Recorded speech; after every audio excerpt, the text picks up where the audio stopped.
Tlhokeho ya phano ya ditshebeletso Alexandra e bile yona taba eo baahi ba neng ba batla ho bua ka yona letsatsing la pele la ho bala ha setjhaba. Tlhokeho ya metsi, tsamaiso ya dikgwerekgwere le kgaello ya matlo ke a mang a mathata a baahi. Moahi ya felletsweng ke Mosebetsi ka selemo sa 2010 o re o ikutlwa a sa tsotellwe, empa le ha o le jwalo o thabetse hore le yena a be palong. O re yena o na le dipampiri tse bontshang hore o emetse ntlo ya RDP.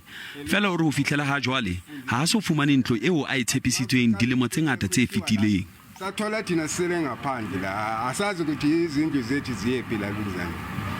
E mong wa baetapele ba baahi o lla ka hore ha ba fumana lesedi le lekaneng pele ho letsatsi la ho qala ha palo ya setjhaba.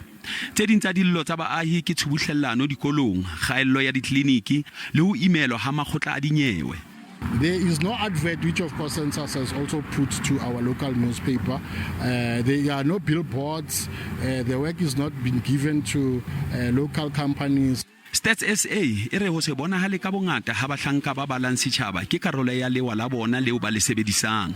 We have made it a point that we appoint a person where he or she resides, because the person will know the area, will be able to profile the area. That example that I've just given you now, you might be surprised on seeing enumerators maybe in the morning, because they know that the area where they've appointed to do enumeration, maybe that population, most of them are professionals who are working, who are coming late.